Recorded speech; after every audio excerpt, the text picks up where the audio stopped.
So I would like just to add 2 words to the presentation that explains why I'm here, and then what you can ask me and what you are not supposed to ask me, because I don't have a clue about that. The idea of the foundation that we establish is to service all the different stakeholders. Our status says that we exist because we serve those who create, practice, promote, support, produce arts and culture. So the idea is to serve a broad range, different range of stakeholders, which is a very effective way to learn and to then bring issues to the other component of the cultural ecosystem. That was the idea. And that's why we established Art Lab, which is a national platform which puts together 35 different partners, from the Association of Italian Municipalities to foundation, cluster of creative businesses, very different actors. Basically because the idea, it's a little bit rude, but culture is too relevant for society to leave the public debate about culture only to cultural professionals. And we like a lot working internationally. We are in 7, 8 different networks. We do a lot of projects, both funded through the European Commission funds, but also different kind of projects. But particularly, and that's probably why I'm here, we like to work on, let's say, the challenging gray areas. So those kind of territories and issues falling among categories of things where nobody is sure about to deal with, and it's not clear who is responsible for that. And it seems to me that the issue culture and digital fits perfectly to the definition of gray area. I changed my talk also because while you are digesting tomato and mozzarella, which is clearly an homage to Fitzcarraldo, I would like to start with a trailer of a video game. Please. You will see, this is the trailer of this video game. I will explain later on, because the first 2 minutes including music, which is relevant in this video game. And then you can start. In the second part, I will explain. The second part has been realized for this conference by Fabio Viola, who is the game designer. It's silent, but it's a numbers of shots so you can realize.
So this is the trailer of this video game.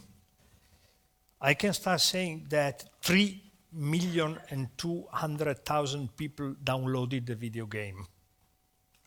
So it sounds a little bit provocative, but, and in fact not when I'm saying that to an audience of director of museums, not everyone liked, but I would say that this video game has an impact on providing access, as far as the access to museum in Naples is concerned, much more than years and years of traditional campaigns in bringing people to the museum. So now you will see, you can start with the second. The video you will see is just some screenshots. It has been realized the other night, Wednesday night, by Fabio Viola, who is the game producer, because I was telling him what I was going to do. And he said, okay, tonight I'll do some screenshots, so while you are talking, they will understand a little bit what is the video game about. It's a side-scrolling, two-dimension. Yes, you can reduce the music, or switch off the music even. That explores the feelings such love, dreams, fear, through the journey of Michael. Michael is the son of an archaeologist that Michael never met. And so he wants to understand why his father was so crazy about old stones, so to neglect even the family and the boy. And during the experience, and this is the video game of 40 minutes, Michael travels, has a travel of 5,000 years from the ancient Egypt to contemporary Naples.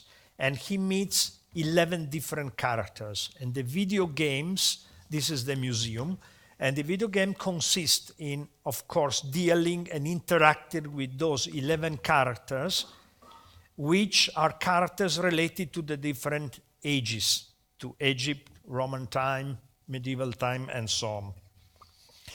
So the personal experience becomes, this is the guy arriving at the museum the day when he decides, I want to understand where the notes of my father are and what my father was doing. This is the real entrance of the museum. So the personal experience of the user becomes a timeless story where present and past alternate and dialogue. And the issue is the relationship between present and past through the eyes of the users. Fabio defined that when I asked him, I remember 2 years ago, because he attended a training course where we help tech-driven and traditional cultural organizations to develop projects. And when asked, what do you have in mind? He said, why should a cultural institution that has extremely tangible assets, powerful stories, recognizable brand, and established audience not to be able to design engaging and sustainable experiences in partnership with the creative industries? Why? Why we don't do that? They don't do that. So this video game builds a new narrative, turning faraway landscape of wonderful stories populated by statues into a light space with timeless people, recreating during the centuries the kind of relationship and feelings that men and women had with the landscape, the monuments where they were living in. Not by chance, this has been conceived and realized by a multidisciplinary team, which included very high quality professional. One is Fabio Viola, the mind master of that. Fabio Viola, not by chance, was educated as archaeologist, then decided to make his earnings as a game designer, and very successful one. He was listed among the top 10 game designers years ago, and he worked for Nintendo and many others. Then Paolo Giulerini, who is the curator director of the Archaeological Museum in Naples. Then Lodovico Sollima, who is a colleague who is teaching cultural economics at the University of Naples and sits in the board of the museum. Arkadiusz Rejkowski wrote the music, a very successful composer specializing in music for video game. Sean Wiman is a British artist, and he, you saw the watercolors of Naples. Imagine that he has reproduced 3 kilometers of streets in Naples. Then Alessandro Salvati, a developer. And last one was Juan Carlos Vegan, who is a 2D animator. Why it's a success story? Very simple. 3,200,000 downloads. Very interesting. 23 visitors, gamers. Why we know that? Because the game has a function so that when someone who has done the video game arrives at the museum, he gets some bonuses to get access to new stories. And so we know exactly that 23,000 people went to the museum and paid the ticket. That is another factor of success, because in 6 months, the museum covered the cost of the video game. So the video game has produced an income, and the income will be invested next year for producing Father and Son #2, which is, it's the logic of the TV series. So, over 400 articles online and offline, which of course brought a lot of visibility to the museum.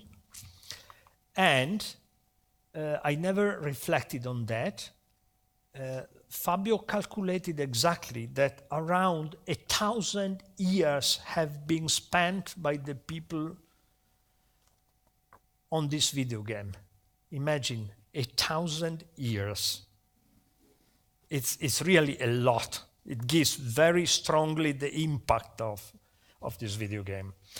Why all this matters to our discussion? Well, I like very much this video game, and I decided to pick up among many others. There are many others, but this has, I would say, 4 interesting key features. The first one is the crucial one, that it embodies a key feature for developing effective, innovative practice of audience engagement in cultural institutions. Why? Because the design, and when you will be back at your homes and you will work on the video game, you will easily realize that design takes into account the sense and meaning of the aesthetic experience, not as a curator of museum thinks it is, but as it happens in the mind of the user in the light of the finding of the last findings of the neuroscience applied to the domain of aesthetic and cognitive experience. So in other words, the logic of the video game is based on the rules and behaviors of the digital games, essential, speedy, dynamic, instead of slow, stately, and deep, as usually cultural institutions are. Fabio Viola defined his video game a pioneering experience of story doing, not storytelling, where history and stories come to life through a new way of making storytelling, focusing on the protagonism and the involvement of the user. The second very interesting thing of this video game, that it bridges the gap between the inside of the museum and the outside. Most of the efforts and investment of museum have been on techno ornament in the museum. Very interesting, virtual reality and so on, but they address to people who go to the museum. And then separately, there are other kind of technological investment which bring to external audience what is inside the museum. This video game links the two dimensions, the inside and the outside. So it involves people through a video game, but then brings them into the museum. And through a technique that is able, as you can imagine from the figures, to involve people that would have never approached such a museum. It has even led to workshops in schools, because the students played the video game, went to the museum, and then they were really eager to do something which has to do with digital and culture, because they realized that there was a potential for them to interact and to do something. The third reason is that these video games proves the effectiveness of adopting a multidisciplinary and converging approach in designing programs and projects. This kind of approach, when you bring together the archaeologists all together in a team, it came out also during the discussion today. It's not the digital people bringing a service or a product, it's the team. And the team means the academia, the curators, the digital, the artist, the painter, the composer.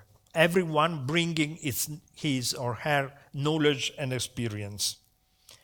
Fourth reason, that this video game came out as a decision following the adoption of a strategic plan of the museum. There were 3 goals. The first one was working on youngster as a priority target.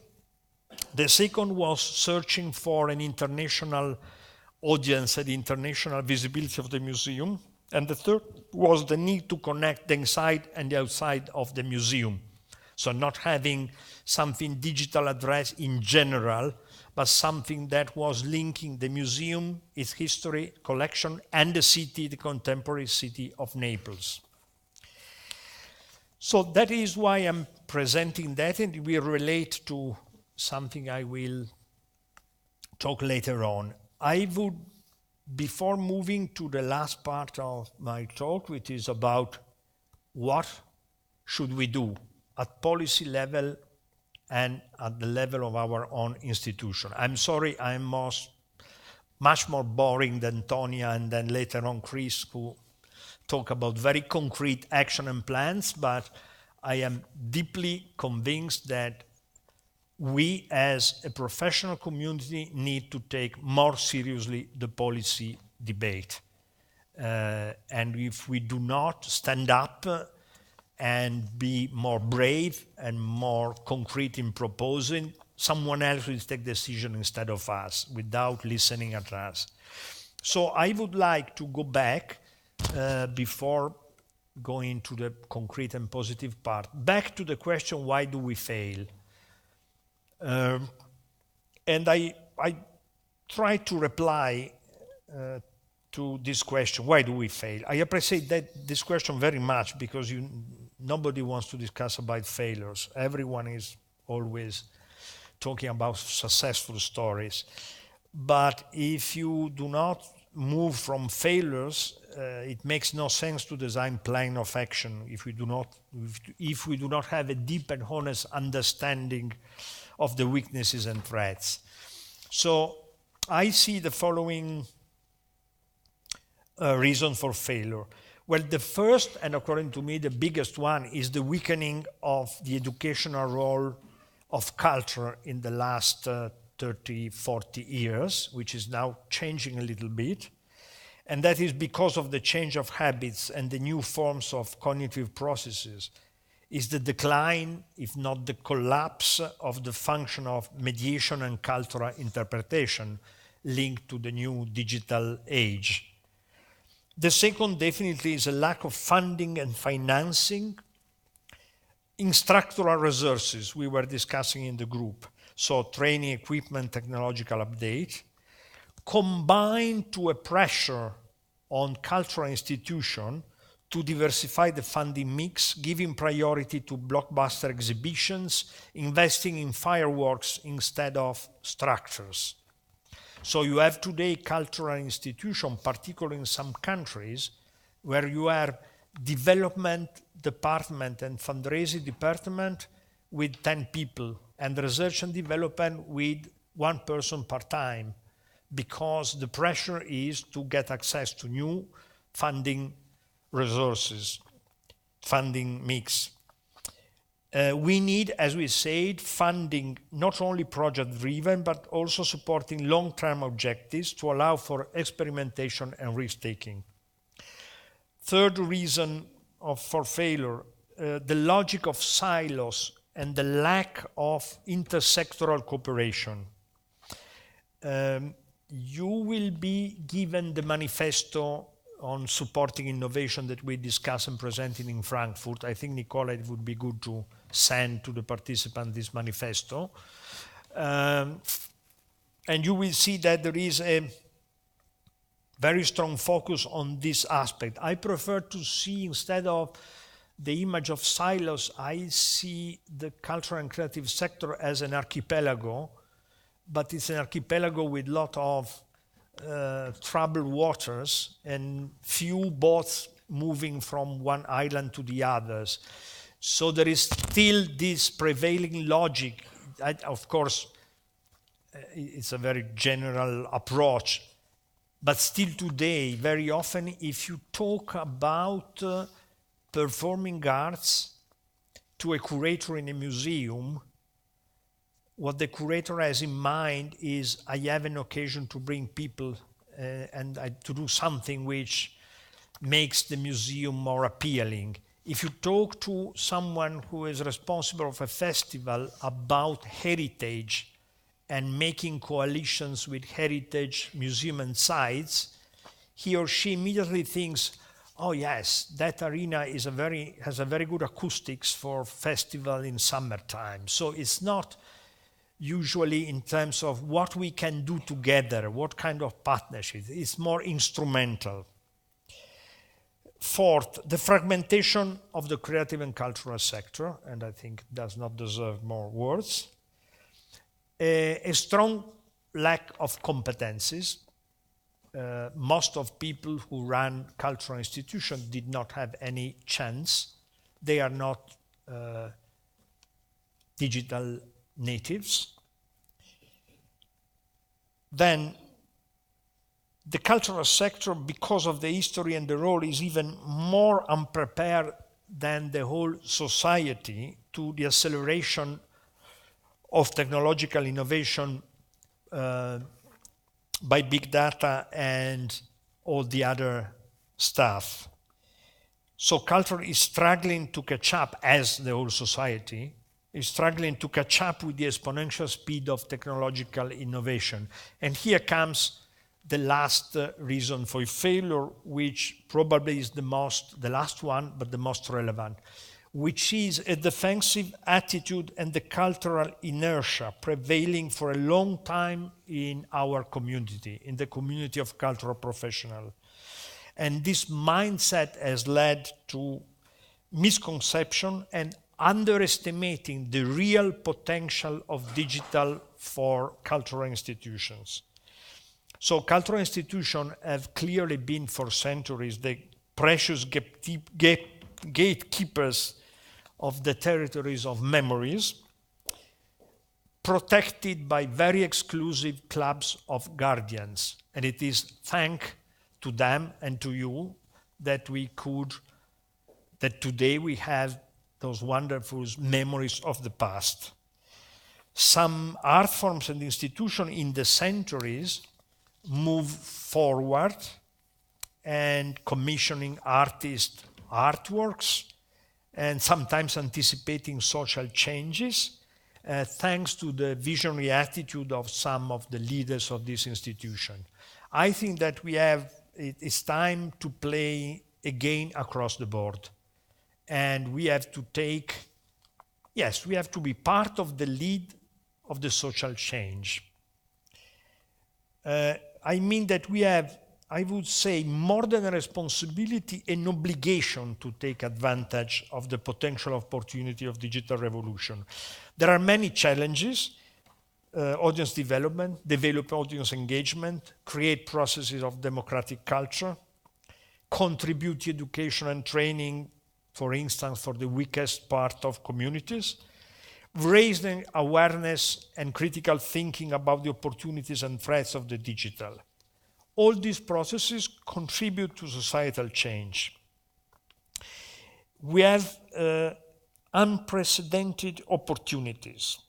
We can create new forms of involvement of participation and going well beyond the traditional role of custodian exhibitors of collection and become agents of social change. But to ensure the consistency with this ambitious goal, the community of cultural professionals needs to take over the responsibility and to carry out some actions at parallel level and at all levels, at macro and policy level, the advocacy level, and at micro level in our own institutions, organizations within the geographical and sectorial domain. What does it mean? It means at policy level to stimulate and create, contributing to stimulate and create coalition of interest for advocacies and advice purposes. And it is really the time to do that, because we are today in Europe in a very good situation for that, because there is a growing recognition of the role that culture can play in global agendas. I'm not particularly optimistic, but we can't ignore, and I list just three, and one goes beyond Europe. The first one is that OCSE, which is the organization that brings together nations on issue of economic development, has recognized that culture is an essential and growing component of local development processes. And that's not nothing, because it means that OCSE has a big influence of decision of the different governments. Even more concretely, there are very good news at European Union level. The first one is that, as you know, this year is the European Year of Cultural Heritage. I can't say that it was a great success all over Europe, but it has definitely changed a lot in the way European Commission works. Imagine that 13 DGs, it never happened, trust me, I've been working on that in the last 25 years. It never happened that 13 DG, General Directors, this year have launched calls and programs to match culture with other policy domains, education, research, agriculture, and so on. And that means much more resources than Creative Europe and the resources just for culture. Even more important and more linked to what we are discussing today, on November 14, the European Parliament has approved the budget, the program, and the tentative budget for the new programming cycle 21-27. One pillar of the European policy is Horizon, what was Horizon 2020. It will be Horizon Europe in 21. You won't believe, but the Parliament has approved an amendment proposed by some members of the Parliament, led by a very active German man, Christian Ehler, and the new Horizon New Horizon Europe includes a cluster dedicated to research and innovation in the field of cultural and creative industries, with a budget of 3 billion euro, with a sub-budget of 500 million euro to create a museum cloud at European level. It has to pass through the Council of Ministers, so it's not done, but has been voted unanimously at the level of the industry committee, and with one vote only against in the cultural committee. Abstain, not against. So that it can open up very interesting perspective, which means in terms of cooperation, resources, and so on. Because if it is the primary responsibility of national governments to promote the digitization and implementation of open data, Horizon Europe can support transnational cutting-edge projects and provide access to facility, resource, and services, as has been the case in some Horizon 2020 calls you saw gift a few 2 hours ago. The EU action can also focus on the integration and synergy between the local digital archives and the European dissemination platforms, identifying shared platform standards for storing and integrating the data in open, interoperable, and easily transferable formats. This well of opportunity is the result of a work of a generation that was able to express some influence on the political elite and the European Commission, and that has generated a momentum that would be a mistake to ignore and to underestimate. We cannot fail in meeting the expectation raised everywhere on the holistic powers of culture, but we must first decide what is the mission of our cultural institution. Are we happy of being mainly an ornament or comfort for healing the wounds, or using the digital just a way to make more intriguing the visits? Or we want to work to transform archives, libraries, museums, theaters, heritage sites from fascinating stock of memories into incredible resource to build the future for the next generations. But to be heard, valued, and respected, and therefore becoming more eligible for attracting resources, we need to build a new legitimacy of cultural institutions. Having been a pillar in the 20th century European society is not enough. It's not a sufficient condition in today's world to be and to be valued as a necessary component of a dynamic society that deserves a share of taxpayer monies, private funding, and so on. What can we do at the level of our own institution, organization, companies? The polar star, the North Star of our work, I think, has to be to move from how can we contribute to social change through developing innovative practices. This requires a very open mindset, free of intellectual arrogance and prejudices, oriented at learning, researching, and experimenting through broad partnership that have to include cultural industries, knowledge centers, educational institutes, makers, tech-driven and social innovators. The convergence between all forms of creativity and digital tools and the interaction and collaboration among those key players are the keys to developing the new forms and processes for the cultural future. What does it mean concretely? It means to set up inter-firm alliances and cluster, including all those, including also companies working outside of the world of culture, but with the word intersecting the cultural domain. And I see that not only in terms of developing common projects, but that I see our responsibility in leading forum like this, in setting up sort of permanent consulting tables where we invite the cultural industries, the foundation, the public authorities, and altogether we understand how we can change and transform and what are the required conditions to enable cultural institutions to play this role.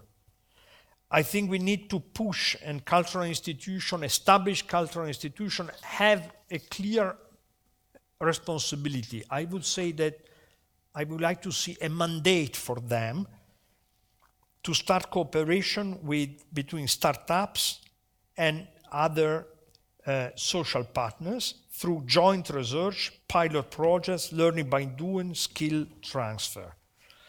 By mixing skill and knowledge, cultural institutions can renew and refocus their mission and go well beyond the reinforcing the traditional languages and generating instead contemporary heritage that is engaging digital narratives to free up all the potential for inspiration creation contained in cultural heritage. This is today made possible, and we have a lot of different ways to do, from fiction to gamification, augmented reality, and so on. Collaborative projects such the participatory creation of interactive digital experience are also a test to understand how to create impact, how to reach a critical mass, but are also an effective way to build and reinforce the legitimacy of cultural institutions among stakeholders. Because this new legitimacy has to be based on solid projects and solid arguments. If it is like that, capacity building is clearly a priority, as someone else already mentioned.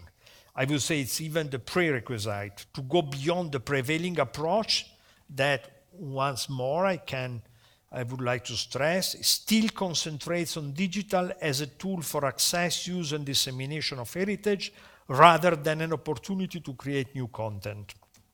Hence, the relevance of innovative and participatory learning tools in order to promote a cultural open attitude among the operators, not only in culture, but also in educational institutes and training systems, to increase the creative, technical, analytical, and strategical skills of digital culture. Thank you. Sorry for being boring, but policy is more boring than practice. Someone has to do the dirty job. Well, thank you, Ugo. That's why we have been working on the manifesto together with the Buchmesse. Thank you, Ugo, for doing the dirty job and for giving us this very rich talk. Once again, we'd like to have I think this time a bit shorter round of questions, if anybody has any. Or anything coming from Facebook, perhaps?